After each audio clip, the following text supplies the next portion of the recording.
Magandang umaga! Kumusta po? Narito po ulit ang update natin para sa lagay ng ating panahon. Ngayong umaga po ng May 18, 2026. Sa ngayon po ay walang aktibo na sama ng panahon sa loob at labas ng ating area of responsibility. Ang dating LPA na nasa silangan ng Luzon ay nalusaw na po. Easterlies ngayon ang umiihip sa silangan ng ating bansa at ang habagat ay lumalapit na po dito sa atin, pero nandyan pa lamang sa may South China Sea at mayroong intertropical convergence zone naman sa silangan ng Mindanao at ang frontal system ay nandyan po ngayon sa may extreme northern Luzon. At sa atin pong wind map forecast, by next week ay posible nang maramdaman ang unang bugso ng hanging habagat sa kanluran po ng ating bansa na lalong magdudulot ng mas mataas na tsansa ng mga pag-uulan sa may kanlurang bahagi po ng ating bansa.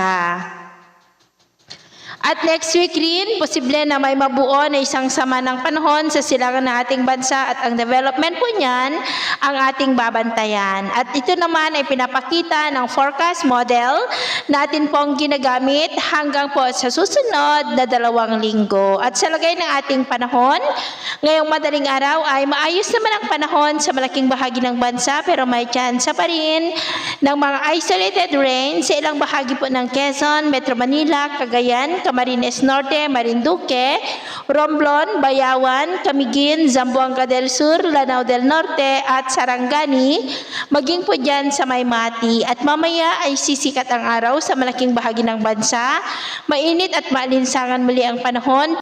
Pero may tsansa pa rin po ng cloudy skies with isolated rain sa ilang bahagi ng Cagayan, Quezon, Camarines Norte, Zamboanga Peninsula, Basilan, Maguindanao at Sultan Kudarat. At mamayang hapon, mas maraming lugar ulit ang makakaranas ng mas maulap na kalangitan with isolated rains, lalo na po sa ilang bahagi ng Northern Luzon, Central Luzon, Metro Manila, Mindoro, Panay Island at malaking bahagi ng Mindanao, kaya mag-ingat po tayo sa banta ng mga pagbaha at pagguho ng lupa.